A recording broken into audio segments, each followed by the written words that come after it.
This is a game we would have talked about last week, but we didn't have a show, so we're a little late on this. I don't want to spend a ton of time on it. I will say, of any game that we're talking about this week, this is probably the game I'm most disappointed in.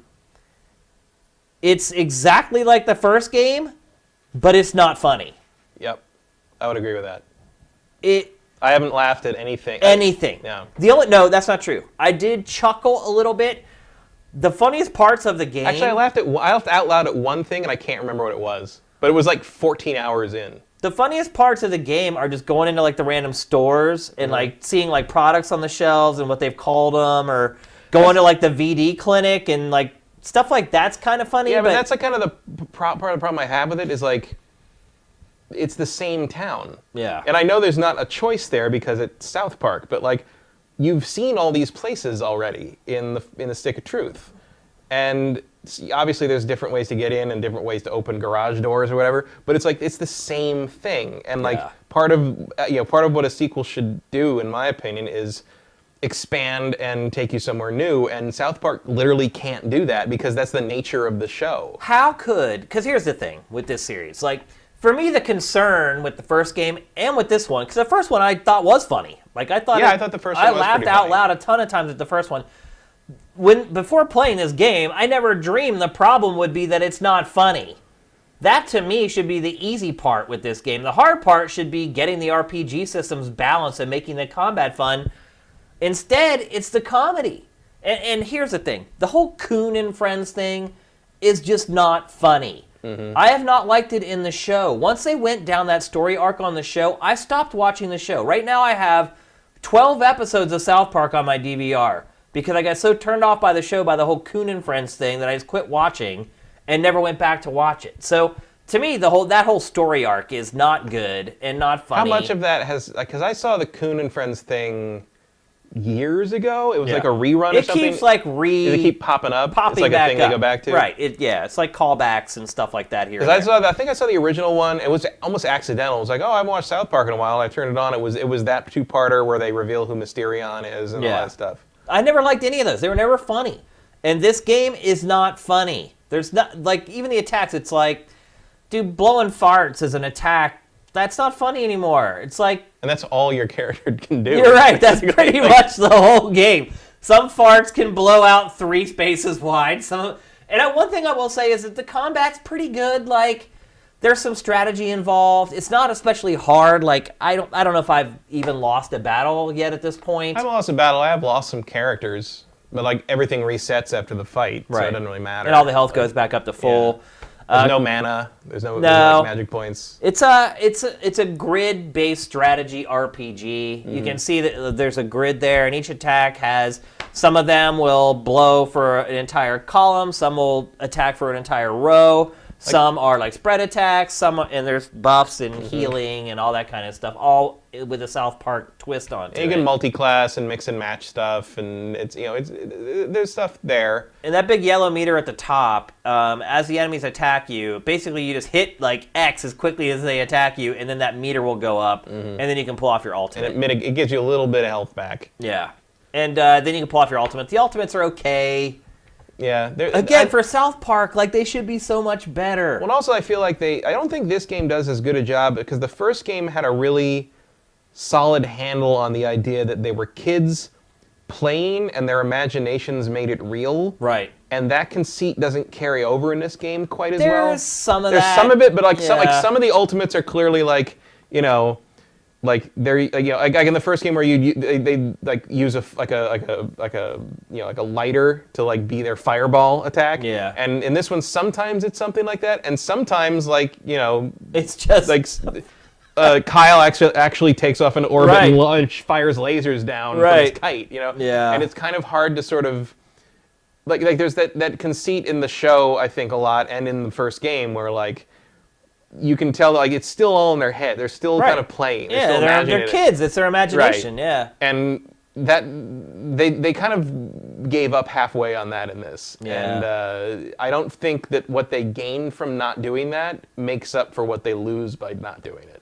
If that makes any sense. And the other thing I would say too is that like the combat never really evolves. No, It's they keep multi-classing you, but all that means is you have a couple different attacks you can slot into your you have 4 attacks, including your ultimate. So you basically limited to 3 attacks. Yep.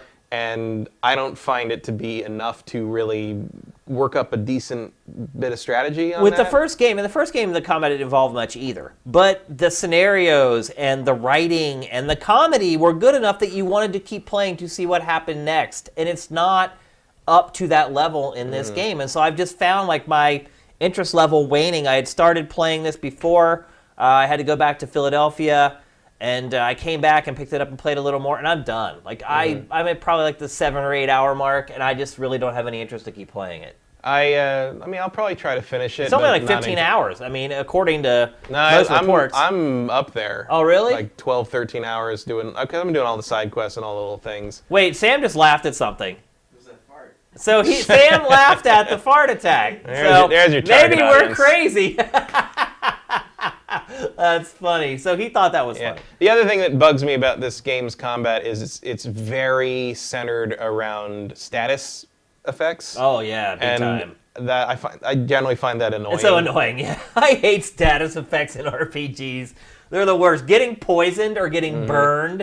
And I mean, in any RPG. And I mean, it's really easy to use it to your advantage too. It's not like it's like oh, the computer abuses it. It's like that's how you play it. But I don't find it to be a very interesting form of strategy, I guess I would say. I think the reviews for this game were too high too. I mean, I didn't really they look at weren't the that reviews. great. They're like it's sitting at like a 7 on Metacritic.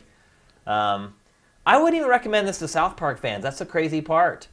I felt like the first one really kind of brought something new to the table in terms of taking the license and putting it in this setting. And this one just sort of seems to go through the motions again. And I don't know, maybe that's a factor of the loss of Obsidian. And a lot of it feels old. Like having to do like QuickTime events all the time in the game. Yeah. It's just like, really? This is 2017. I'm doing QuickTime events all the time? Like, it just... Yeah, I can see now why the game was delayed so many times. Mm-hmm. It feels like they still never quite found it. Yeah. Well, the one guy who used to be on our site, Vin, worked on it. And every once in a while, he would send me like these cryptic messages about the game. I can talk about it now. I couldn't talk about it back then. But he would send me like, oh, things aren't going good, and it's going to be delayed again, and then it would get delayed. And yeah, now I can kind of see where... I will say one thing, though. The visuals are better, and the increased power helps this game a lot, because South Park, it's like, if you watch the show, everything may appear really flat, but if you have like a really clear signal and a great TV, you can see that everything is kind of textured. Yeah. And this game does that. Like, you can see the textures on the flat sort of colors. So it is more accurate in selfies. We forgot to bring up how selfies are a big deal in this, which seems so 2014 or something. Yeah, well, there's a lot of that going on in this game. Same with really all the Kuhn and Friends stuff. A lot, the satire happening of superhero movies is very much rooted in kind of the state of where things were in the marketing campaign run up to Civil War. Yeah. And it already feels outdated. Yeah. Especially because there's so much stuff that's kind of going on about like superhero movies. Isn't that already over or whatever? And it's like a year and a half later, it's like, no. As a matter of fact, we're about to have a big one next week, and then Justice League comes out, and then Black Panther comes out. I mean, right. Black Panther's looking pretty good. The superhero thing is not slowing down anytime soon. No. And then Avengers Infinity War wraps up a whole bunch of stuff in May. I mean, it feels weirdly out of touch for South Park, which is... usually it's the one breaking the boundaries. Yeah, one of that show's things. saving graces, whether you love it or hate it, is that they make it in 5 or 6 days and it's always current. Very timely. And this isn't. Nope. In a way, and they picked that. They picked their battle on that they were going to parody the cinematic universe thing in a way that doesn't really feel current anymore. Whereas like Stick of Truth was more a parody of fantasy RPGs. Yeah. Which is timeless. It is. And I don't even really get that satire from this game anyway. No. It's very limited as far as the amount of jokes that they take. It doesn't feel like they have anything to say about it. No. Really. They're just using it as trapping. Nothing clever. Yeah, it's like they came up with the premise and are like, well, it takes 3 years to make a game. We're going to stick like, with it. He's dressed as a superhero character now. It's like, there's not a lot happening. I was really disappointed in this game. Really, really disappointed. Yeah. I don't hate it, but like, it's not as funny. I don't like it.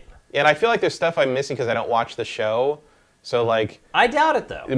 Is Morgan Freeman really selling tacos in South Park now? Is that a running gag Like in the I said, show, there's 12 episodes of this show sitting on my DVR unwatched right now. I've bailed on the TV show, and like, maybe people who stay current think this is funny. I guess. I mean, I haven't watched it in a very long time. Like, I don't know. So Stan isn't friends with them anymore. Like, he doesn't hang out with them anymore. They've replaced him with other characters or something. Like, that's a bad move. The social dynamic. I mean, I don't know. I've heard that, like, because like Stan doesn't seem to like them anymore, and like you see, and I don't know if that's part of the superhero setting or if like he does really refuse to hang around with Cartman anymore, which like would probably be the smartest thing anybody in that town has done in 20 years. But like, yeah, even Cartman isn't funny in this.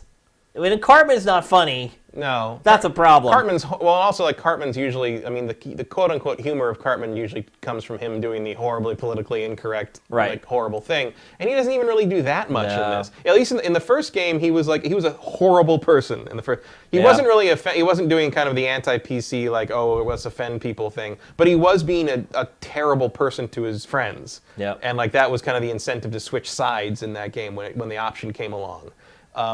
In this, like, it feels like everybody's just kind of an equal jerk to each other. Yeah. And like there's no dynamic there, and it just feels weirdly neutral for South Park. You know what I mean? This game also screams $30 in 2 months. It just does. It came out at a really bad time with all the great games. If this game had come out when again, it was supposed to, yeah, I think it would have a lot more impact than it does now.